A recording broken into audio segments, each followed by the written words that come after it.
Thanks to everyone for coming. You have a treat in store for you today.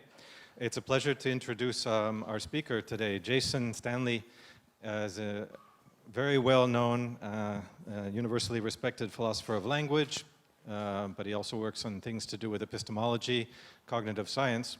He's the author of a number of books, initially things having to do with language and knowledge primarily.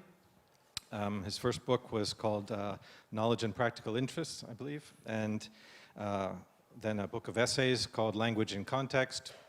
More recently, his work has moved to the political sphere.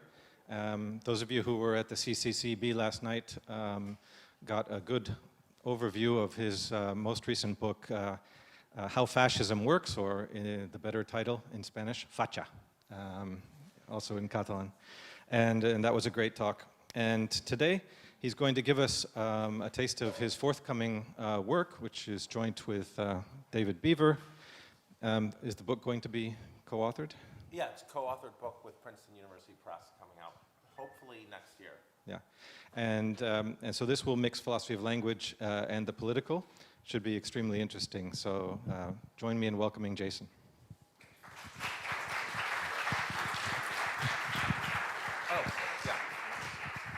So it's real pleasure to be back here, Barcelona, which I consider one of my philosophical homes. Some of the people in this audience have known me for more than half my life. Josep was in my year in graduate school, and somehow he brought Manuel Garcia Carpintero with him all the time, which still confuses me, but he was always around. So, and I've been coming to Barcelona for decades. But not for the last 8 years. It's a really great center for analytic philosophy. All right, so today I'm going to be talking about my new book project, my forthcoming book, which I've been working on for 4 years with a linguist, David Beaver. And what we're trying to do is we're trying to consider essentially the project in philosophy of language that in political philosophy is called, or political theory and political philosophy is called non-ideal political philosophy. Let me get into the details. So there's a real question about, the last few years, there were lots of people, so suddenly, white men started to be like, oh my God, something weird happens with language. It's not just about describing the world. And so political rhetoric became obviously quite important to everyone. But you didn't see many philosophers of language or semanticists on TV being interviewed. It wasn't like people really needed to know about whether the description theory was right or whether, as Josep and I used to argue in the pro seminar, and whether the description theory was right or whether Kripke was right. It seemed like philosophy of language had not been theorizing the data that people wanted answered, about which people wanted answers. In other words, philosophy of language hadn't really concerned itself with propaganda. And there are various reasons for this. Propaganda involves some concepts or tools to address propaganda. It looks like you need to deal with phenomena that are not obviously treatable with the standard tools of philosophy of language. So propaganda involves social meanings, schemes that are culturally assigned to actions, objects, events, and such. And it's not clear how to model these or add them to extant theories. By the way, there's some, obviously, as you'll see, literature that talks about expressive meaning and slurs.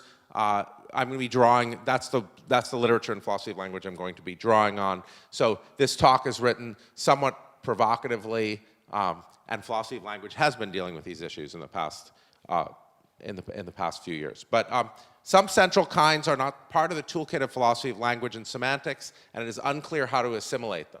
For instance, speech practices. And what sort of the theme of David and my book is that I mean, there's several themes, but the theme is, one of the themes is that if you want to understand the structure of philosophy of language and semantics and pragmatics for several decades, one way to think about it is that it's philosophy of language and semantics for the in-group. And so,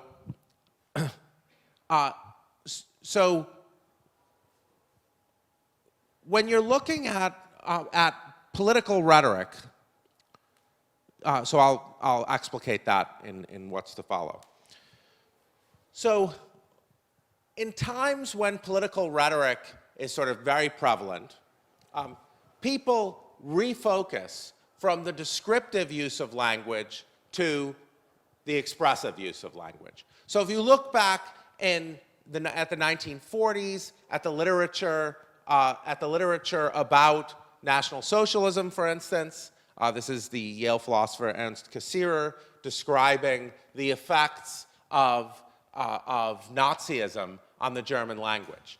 So what you have recently in philosophy is you have people looking at certain expressions, slurs, and saying, look, these expressions really need to think about expressive meaning for these expressions. But when you look, and this is something I criticized in my 2015 book, How Propaganda Works, when I said if you only look at slurs, you forget the fact that all of language works like this. And in moments of authoritarianism, language clearly seems to work in a way that is not, its central focus is not informational. I was talking to Elizabeth Anderson a year or two ago, a couple of years back, or a year ago, and she said, I think when people are talking, like when my Trump-supporting father hears me use the term racist, he's not listening to the word and what it means. He just feels that it's attacking him. And so words have this function where they're just attacking, or they're either your words or their words, and what the content of the words means becomes less important. And this is a much commented on point in discussions of authoritarianism. Of course, outside Bourdieu, the one thing about sociologists have long been aware of these points. None of the basic points I'm making about the function of language to create status hierarchies or as a way of signaling rank and role is new in sociology. Bourdieu critiques Saussure for focusing on the use of language as information and communication rather than relations of symbolic power. Now, in general, until literatures on slurs, a couple of literature on propaganda, the newest literature on propaganda that people like Teresa have contributed, who she's working on us-them distinctions. And you had a focus on the informational treatment of language. And if you needed to look at the other use of language, there was a tradition in analytic philosophy that does deal with it. And that's the sort of Wittgensteinian, Robert Brandom, Pittsburgh tradition. So folks like Rebecca Kukla and Mark Lantz are, they're writing, they're using tools and resources that are less sort of tied to the informational use of language. So the question, so why is it that things like speech practices, status, the role of talking in creating us-them distinctions, for instance, why are things like speech practices not part of the toolkits of philosophy of language and semantics? So the way we approach the book is it's structured by a set of idealizations that filter the data in philosophy of language and semantics. So no one accepts all of these idealizations. Indeed, if you look at idealization number 6, in some sense, Everyone in philosophy of language in this room has been working on challenging that since I've known you guys. That's the literature on the day say. But the idea is, if you think about the data, I'm teaching intro philosophy of language next semester. If you think about the data to which we subject our students, it's generally data filtered by these 10 idealizations. The dialogue, the standard model of a talk exchange, is between one speaker and one hearer. Cooperativity, rationality, transparency, shared context. Transparency is particularly important. For neutrality, this is my whole life. People were like, well, we can't talk about feminist perspectives or racial perspectives because we're objective philosophers of language and we care about objectivity. But all the while, they were working on the day say. That was a kind of weirdness. Homogeneity, language constancy, propositional uniqueness, and force uniqueness.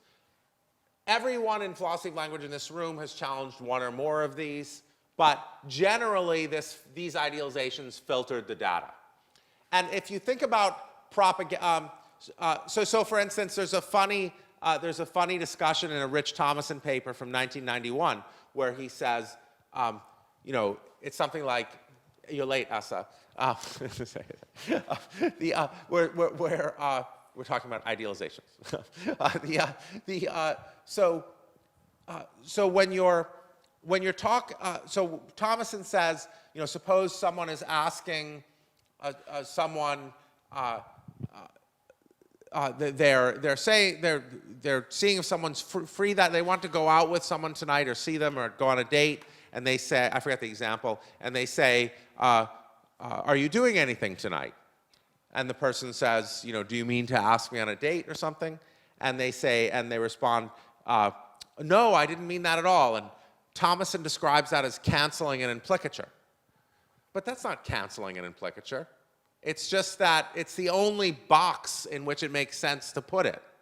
It's not like you did communicate something. Now you're denying that you communicated it. That's not canceling an implicature. But there's no box to put it in because of transparency. Now there are non-political, for each of these there are non-political papers that challenge them. So number one, Andy Egan's famous billboards and shotgun weddings or something like that is about, when you utter something, it can have many audiences. A billboard, if you lived here, you are here now. That is, has a different message for different people.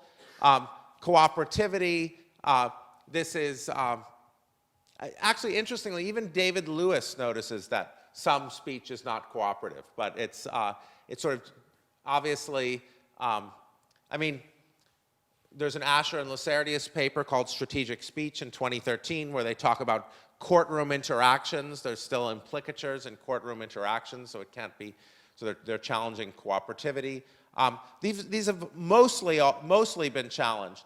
But if you look at what propaganda is, political propaganda challenges all of these, right? Political propaganda is not neutral. It involves social roles, affiliations, identities, and power relations. If you think about dog whistles, I hate the expression dog whistles, but it's not apt for the phenomenon, but I'll talk about that later. Dog whistles, most obviously dog whistles threaten dialogue. If you just think about Twitter and think about dialogue, Twitter, there's the person you're in a Twitter battle, there's the person you're responding to, and then there's the people you're really talking to. There's multiple audiences, and you're sending different messages to different audiences. So if you think of, if you operate under these idealizations, then you're going to mask what we call hustle. Hustle is, hustle is what you do with words non-transparently.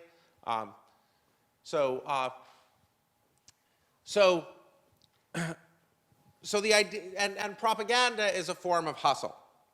So Here's one example of what these idealizations mask. Take insinuation.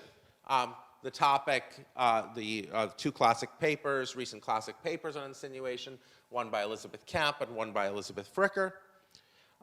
So insinuating is when you send a message but want plausible deniability for that message. So take this example from Lee and Pinker. I'm very sorry, officer, but I'm actually in the middle of something right now, sort of an emergency, so maybe the best thing would be to take care of this here without going to court or doing any paperwork. So that insinuates what? That you're bribing them, right? That you want to pay a bribe. But insinuations allow for plausible deniability. And in many cases, the whole reason you're saying something is to insinuate. That's actually the main point. So if you have a theory that that can't deal with insinuation, you have a theory that can't deal with a lot of language, a lot of the main point of communication. Now, there's a political point to be made here about these idealizations, but this political point annoys people. Nevertheless, I'll make it. So Charles Mills, when he's talking about idealizations, says the idealizations have a function.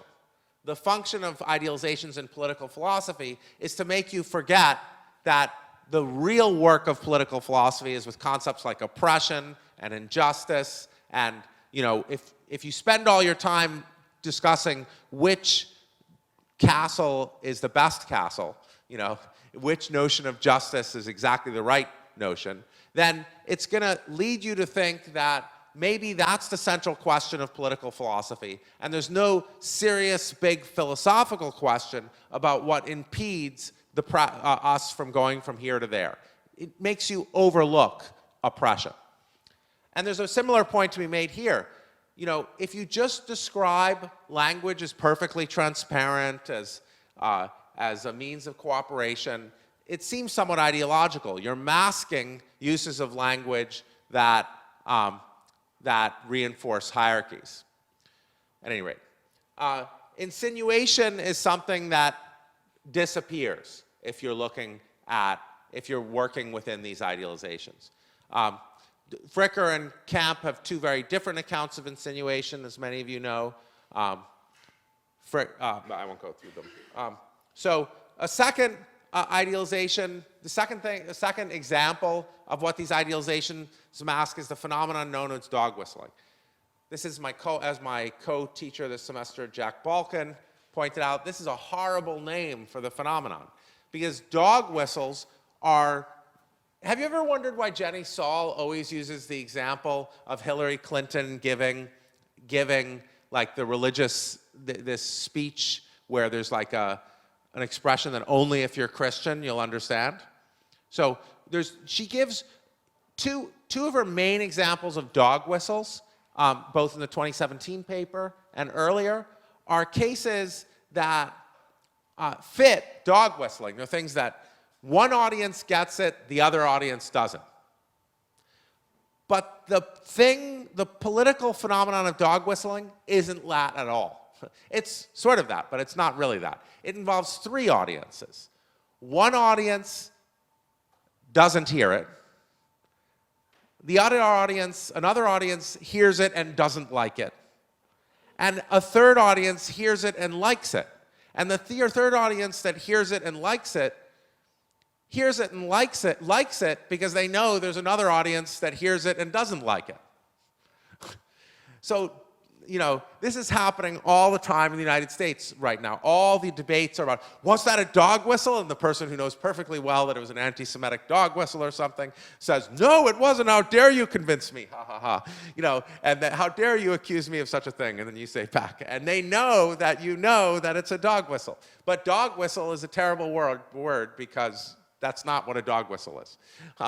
But Saul is, so this is the famous passage from Lee Atwater that I talk about a lot in my 2015 How Propaganda Works book. I remember one of my friends who's African American said about Trump in the 2016 election, you know what? I'm relieved because he still uses the code words for us. So, Trump was calling Mexicans rapists, but he was still, using expressions like inner city and stuff like this. So, this is a famous quote by the campaign manager for George Bush Sr., who did the Willie Horton ad. Jennifer Saul, in my favorite paper on dog whistles, the 2017 paper, a dog whistling, political manipulation, philosophy of language, characterizes it as a speech act and distinguishes between intentional and non-intentional dog whistling. So that's Saul's category of unintentional dog whistling translated into our framework. This thing of like saying something that's, I don't know the dog whistles in Catalan. I'm sure there are some for Spanish people and Spanish,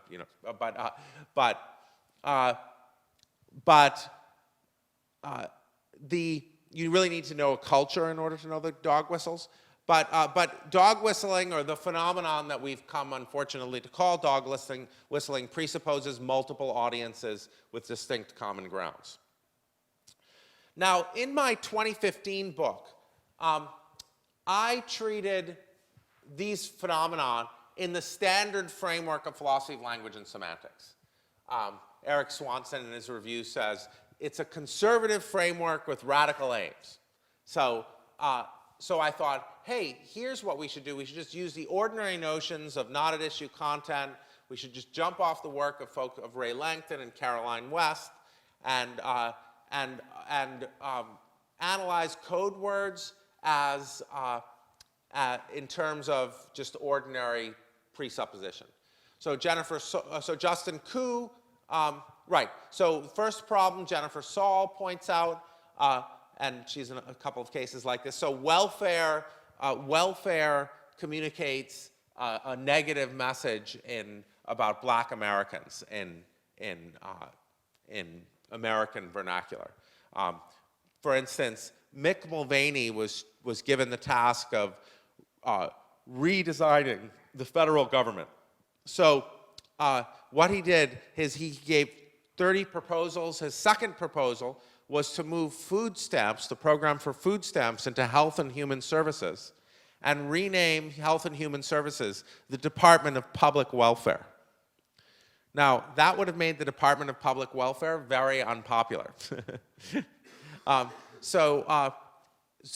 Jennifer Saul points out European welfare states have strong healthcare systems, doesn't convey this negative message about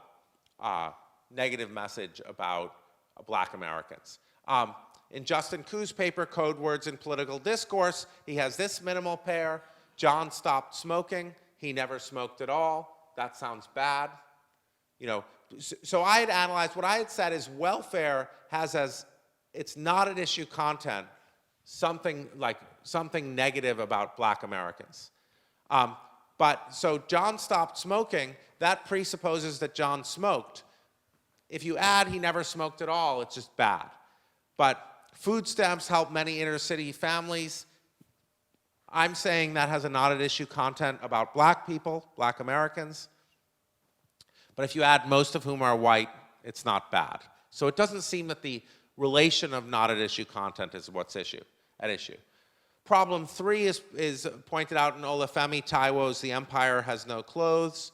Political messaging seems sensitive to public speech practices or ideologies in the common ground, and you shouldn't just go through beliefs. But the standard framework says all communication goes through some mental states of the speaker. Okay, so how do you abandon? So what do you do when you look at the fact that language is used in all these kinds of ways? Language is not just used to say the cat is on the mat. It's not just used to talk about Hesperus and Phosphorus, it's the same thing, to talk about Venus. It's used to convey messages about status and rank, hierarchy, to convey one message to one group, another message to another group, to insinuate, so you can plausibly deny. How do you deal, what's going to happen? The way we speak communicates things. Like there's a lot of work. You make inferences. If you, as my colleague Jennifer Richardson has shown in her work on linguistic intergroup bias, if you listen to somebody describing someone else, you will regularly make inferences about whether they're in the same political party based on how they describe them. If they use statives or non-statives. So we gain all this information from having, as Fanon discusses, you know, if you speak in Creole versus speaking in French, you know, that communicates different things. And those are often the main points of those communicative acts. So how do you deal with this? You know, how do you deal with this phenomenon? So there's 4 options to abandoning the idealizations. The one is you could do what I do in How Propaganda. You could say, well, this is not an approach to abandoning the idealizations. You keep the idealizations, and you just try to extend their reach. And you try to say, I bet I can deal with the problems without changing anything. That's what I did in How Propaganda Works. 2, and you can tell this is the direction we're going to take because it's in bold. Extending the scope of the theory of meaning necessitates a new understanding of the formal structures and tools, but it will not require us to abandon them altogether. So our whole book is this. Our whole book is saying, okay, linguistics was linguistics for the in-group, but we want to save all the old work. So we're going to reinterpret all the central notions, reinterpret the formalism. So we interpret dynamic semantics and speech act theory, and then show it's all compositional. But I have to have David Beaver to do that chapter. We do the normal stuff is an instance of a larger structure. And we embed the ordinary notions in this larger structure by reinterpreting the fundamental notions. And today what I'm going to do is do that with presupposition and accommodation.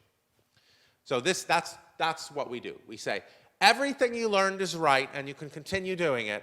You just have to understand it as part of a larger structure. And what you see me doing, what I will do today with presupposition and accommodation models what we do with, say, description and expression, and what we do, say, with reference. You know, denotational semantics stays put. It's just that we have a new reinterpretation of it, a reinterpretation of it. Okay, the third thing, extending the scope of the theory of meaning, will lead to a dramatic reformulation and reimagining of the theory of meaning, so that previous work will have to be discarded. So you have to go Pittsburgh, as we say in the business.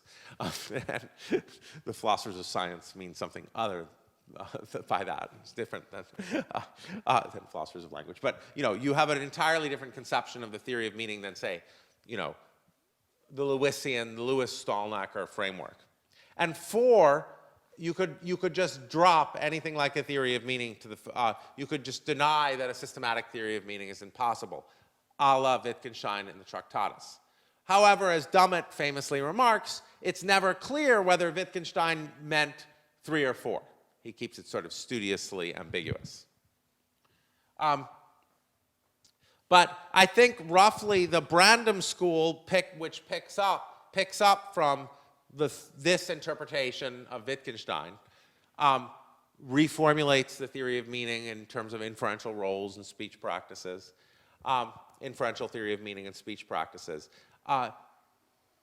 You're getting those, when you look at political speech, the issue, I think, becomes combining these 2 projects. Now, there's a number of concerns here. One concern is that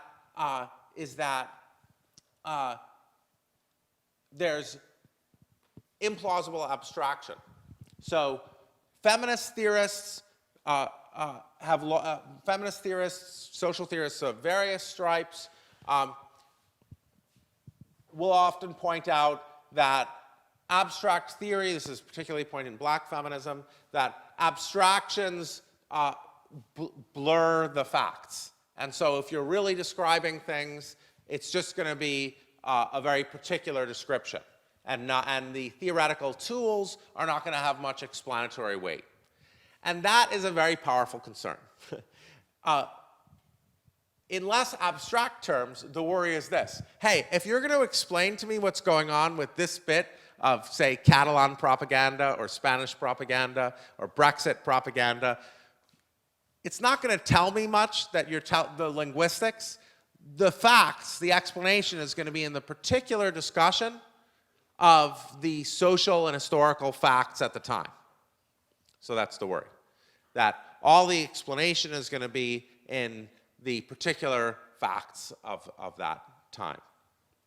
And the second point is a point in Alice Crary paper that just came out, where the methodological is political. What's the matter with analytic feminism? Where she criticizes Miranda Fricker and me for taking tools from analytic philosophy and without theorizing the tools, just using them and applying them to social and political phenomenon. So Fricker famously uses virtue epistemology and brings it in. And so Crary says those tools and resources are not neutral. Okay, so our task in the book is to change the tools so you can more adequately treat phenomena like propaganda. There's two meanings of presupposition.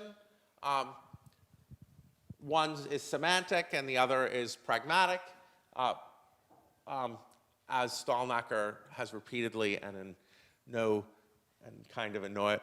in a very annoyed tone told me, what we're doing is not, we're doing pragmatic presupposition. And Stalnaker, who's my thesis advisor, has two reactions, which is either you're wrong or I said it. He's happier if you're wrong. So there's two meanings of accommodation. And so that's well known. To philosophers of language, this is well known. That's an old debate. Semantic presupposition inheres in the structures and words themselves. If I say it is John who solved the problem, then the construction semantically presupposes that someone solved the problem. Pragmatic presupposition, you try to reduce it to general facts about conversation. Presupposition. So now it's less well known that there are two meanings of accommodation. So one meaning of the familiar meaning of accommodation to philosophers of language and linguists is common ground repair, due to Lewis and Stalnaker. So Lewis and Stalnaker, on the Lewis and Stalnaker idea, Lewis describes it as this phenomenon is happening straight away. The idea is if I say I'm picking up my brother at the airport, you straight away accommodate the presupposition that I have a brother. Now, there's another meaning of accommodation. On this meaning of accommodation, an utterance has a presupposition, something you need to believe in order for the utterance to make sense, so you immediately believe it. You straight away believe it. This notion of accommodation is actually much broader, and it comes from social psychology, Howard Giles's work. And it originally is non-linguistic in nature. Gilesian accommodation is adaptation in response to a conversational partner, and some of the literature the original literature is about like movements, about like bodily movements. It can be how you dress. So if you, so one time and it's very sensitive, of course, to in-groups and out-groups.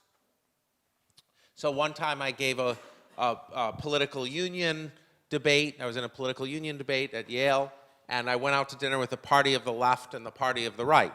And the members of the party, and one of them said to me, how come no one ever changes their views, even though we debate all the time? And I looked at the party of the right, and the women were dressed in dresses all the way to their ankles and long brocade, and they had brocades and stuff like that. And one of the men was wearing a monocle. And then I looked at the party of the left, and they were like in black, all dressed in black, everybody. And they looked sort of like Jose Diaz, but more earrings and wire-rimmed glasses, black turtlenecks. And I said, you'd have to entirely change your manner of dress, if you change your political views. So adaptation is that. Someone in your in-group dresses, members of your in-group dress like you. You adapt to the way they dress. And there's a lot of literature on adaptation to ways of talking. Some of this is mirrored and reflected in philosophy of language in the Pittsburgh tradition. So Rebecca Kukla and Cassie Herbert have a paper on where they talk about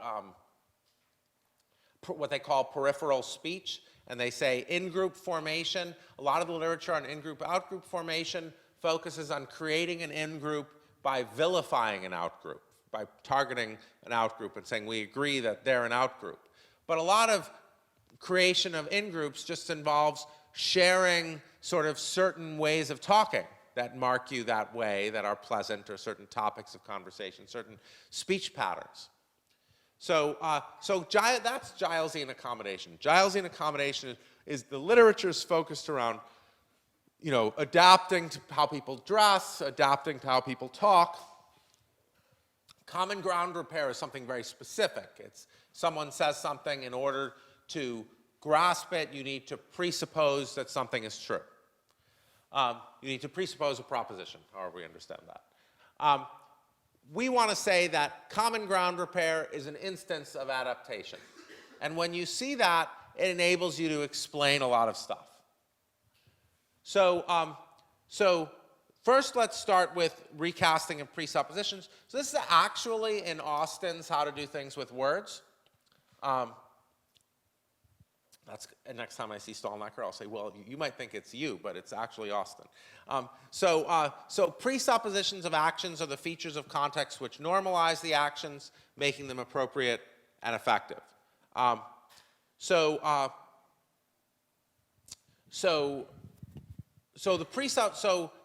something, an action will have a presupposition.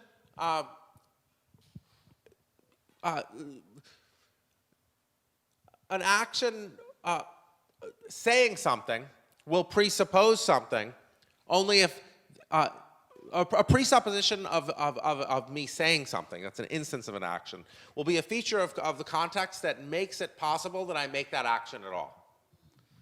And that is in Austin. So we need to first adopt that sort of more general non-linguistic notion of presupposition.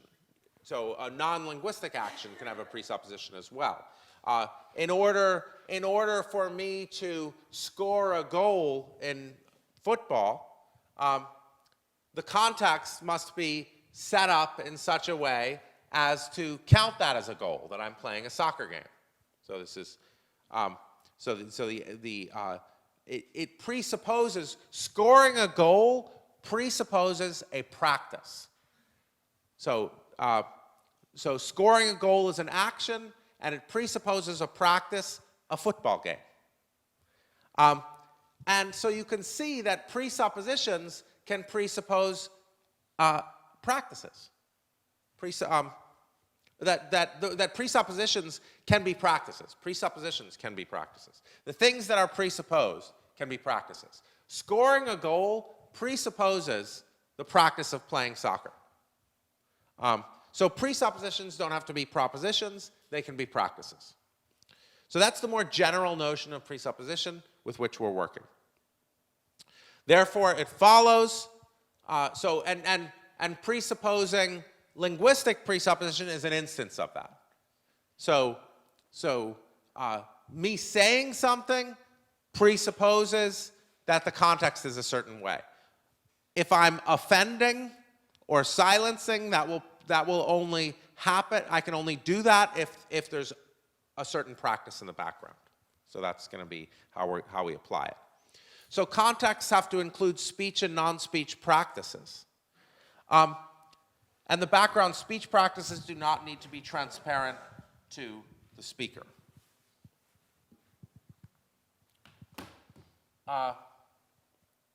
When did I start? 10 minutes after. Excellent. Oh, good. Oh, we're doing well. Okay. So what's special about generalized presupposition? It's not semantic presupposition. It's an extreme form of pragmatic presupposition. Performing actions presupposes practices which that very speech exemplifies. If I'm scoring a goal that exemplifies playing soccer, but it also could be the case that derogating exemplifies like I could use a negative term for someone and derogate them, and then that will exemplify the very practice that makes it a derogation. Actions always have presuppositions because almost any action only makes sense relative to a practice, right? I mean, setting the table only makes sense, I'm setting the table relative to a practice. It's only setting the table relative to a practice of having people over for dinner, for instance. So actions always have presuppositions, so every action tells a story. You don't know what I'm doing unless you don't know I'm giving a talk right now, giving a philosophy talk right now on an academic philosophy talk that will explain how the question session functions. Each action I do has a set of presupposed practices that make sense of what it is as an action. Now let's shift to accommodation. So what we're arguing is that the more general notion is Gilesian accommodation, and Lewis-Stalnaker accommodation is just a special instance. So much Gilesian accommodation can be seen as a reaction to the presupposition that the partner's actions are normal. But this might be only relevant for members of in-groups. Like, so if you think your partner's actions are normal, then you're going to react one way. If you think they're not in your in-group, well, you're not going to accommodate. So presuppositional adaptation, in Giles' sense, could be normalizing or denormalizing. If someone is in your in-group, you normalize. You're like, they're in my in-group, they're dressing a certain way, I'll dress by those clothing. They're presupposing certain things about Jews, for instance, I'll presuppose those things. Or it could be denormalizing. So much of the Gilesian adaptation work is about in-groups and out-groups, and you denormalize. If someone's not in your in-group, you don't dress that way. You don't imitate their speech practices. If you did, you stop doing it. If you did have that speech practice, you stop having it. Think in high school when the cool people talked a certain way. I hear from people, I was so distant from the cool people that I don't know, but people tell me that you tried to talk like them. So normalizing is performed by attempted convergence, denormalizing by divergence. And Lewis-Stalnaker accommodation is a special case of normalizing adaptation, matching beliefs to make a speech act acceptable. And here's the thing, though. Normalizing accommodation is just one case. Our hypothesis is normalizing accommodation is that we normalize to the presuppositions of others when they are members of our in-group. So if you presuppose that there's an international financial conspiracy of Jews, and I consider you part of my in-group, I'll presuppose that too. Otherwise, I won't. But if you treat all accommodation as normalizing accommodation, you're abstracting away from in-group, out-group distinctions. And what we're trying to do is broaden the project of philosophy of language and semantics so that it deals with in-group and out-group distinctions. Even normalizing accommodation is more general than the Lewis-Stallnacher picture. So because you can normalize to speech practices over time. It doesn't have to be straight away. Now, you can also accommodate, as Josep was saying to me the other day when we were, and so you can see that presuppositions can presuppose practices. That presuppositions can be practices. Presuppositions can be practices. The things that are presupposed can be practices. Scoring a goal presupposes the practice of playing soccer. So presuppositions don't have to be propositions, they can be practices. So that's the more general notion of presupposition with which we're working. Therefore, it follows, and presupposing linguistic presupposition is an instance of that. So me saying something presupposes that the context is a certain way. If I'm offending or silencing, that will only happen. I can only do that if there's a certain practice in the background. So that's going to be how we apply it. So contexts have to include speech and non-speech practices. And the background speech practices do not need to be transparent to the speaker.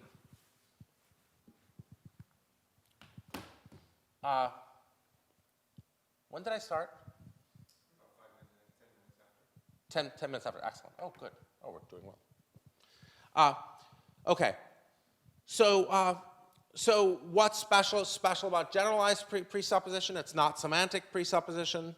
It's an extreme form of pragmatic presupposition.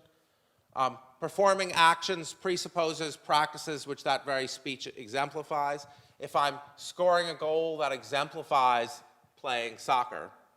But it also could be the case that derogating exemplifies like I could use a negative term for someone and derogate them, and then that will exemplify the very practice that makes it a derogation. Actions always have presuppositions because almost any action only makes sense relative to a practice, right? I mean, setting the table only makes sense, I'm setting the table relative to a practice. It's only setting the table relative to a practice of having people over for dinner, for instance. So actions always have presuppositions, so every action tells a story. You don't know what I'm doing unless you don't know I'm giving a talk right now, giving a philosophy talk right now on an academic philosophy talk. That will explain how the question session functions. Each action I do has a set of presupposed practices that make sense of what it is as an action. Now let's shift to accommodation.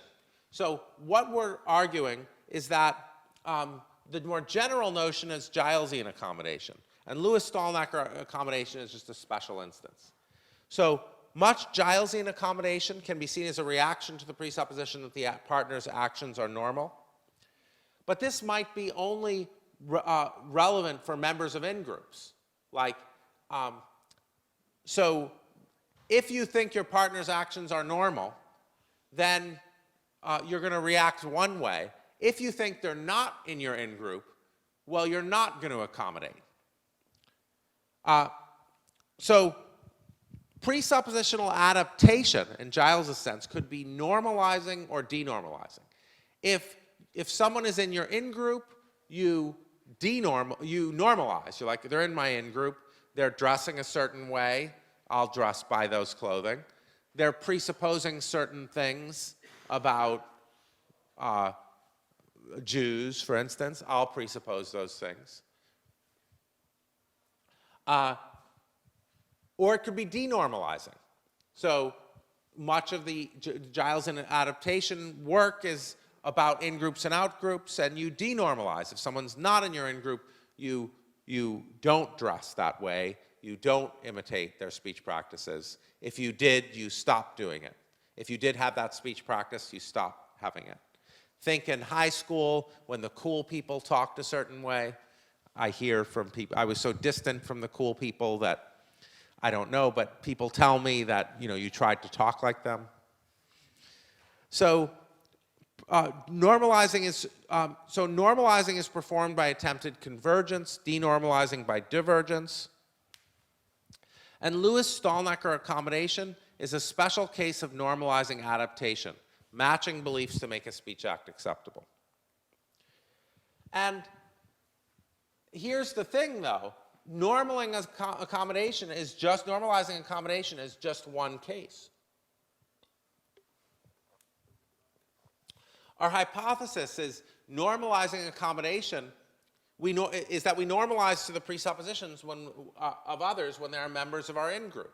So if you presuppose that you know, there's an international financial conspiracy of Jews, and I consider you part of my in-group, I'll presuppose that too.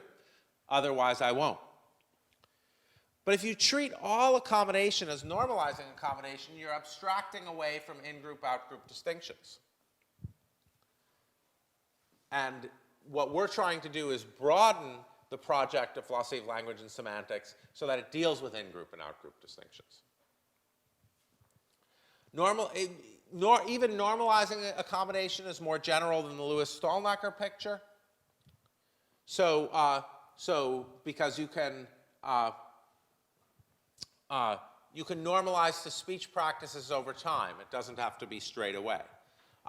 Now, you can also accommodate, as Josep was saying to me the other day, when we were einen Weltkrieg zu stürzen, dann wird das Ergebnis nicht die Bolschewisierung der Erde und damit der Sieg des Judentums sein, sondern die Vernichtung der jüdischen Rasse in Europa. So this presupposes a narrative structure the narrative structure of the Protocols of the Elders of Zion, that there's a conspiracy of international finance Jews whose aim is world communism.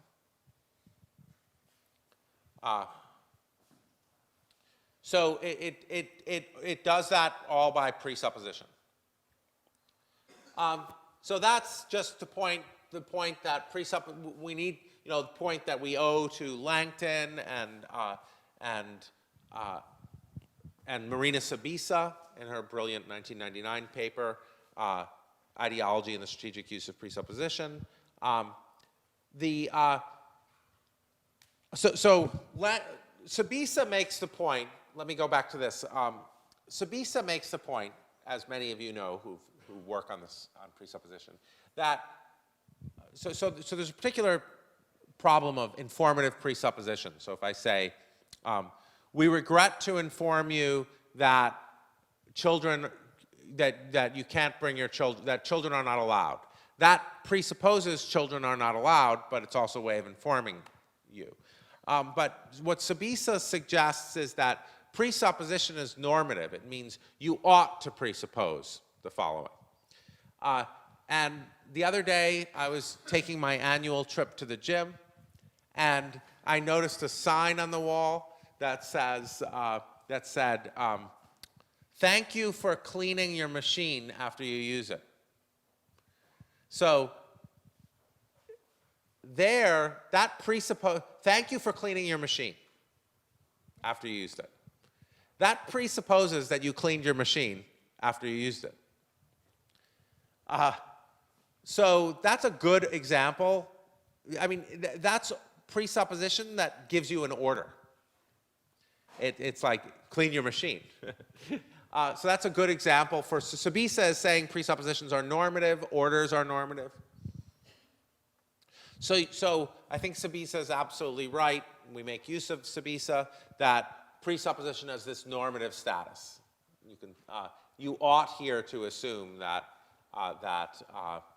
you ought here to be against the Jews. Okay, here's Klemperer on objectification. Oops, I'm going to hurry up. We're almost done. So So this is Victor Klemperer in the language of the Third Reich. Why does a palpable and undeniable brutality come to light when a female warder in Belsen concentration camp explains to the war crimes trial that on such and such a day she dealt with 16 Stück Gefangenen? Stück involves in objectification. It is the same objectification expressed by the official term, the utilization of carcasses, Kadaververwertung.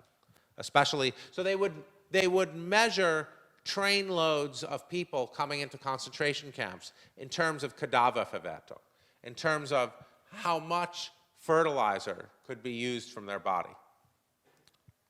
So this is linguistic objectification. To speak of prisoners as pieces obviously involves objectification because only non-humans are pieces.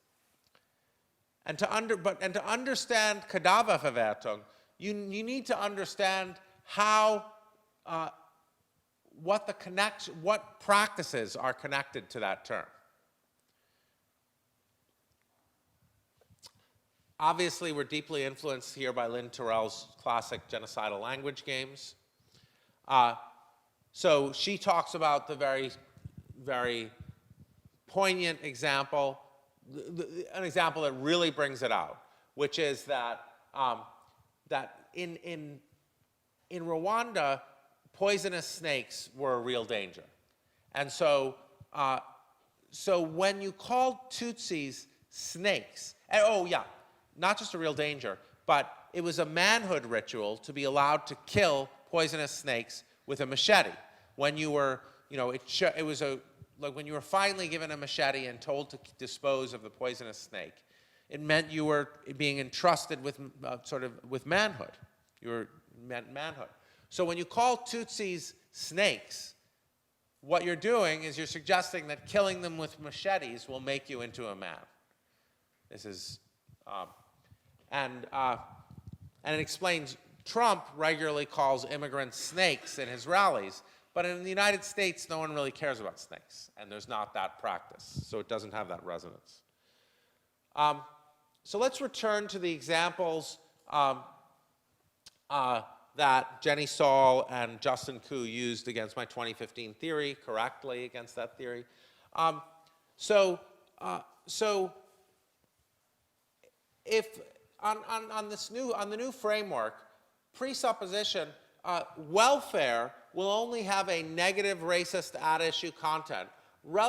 You can only derogate black people with the term welfare, black Americans, relative to a racist background practice, set of racist background speech practices.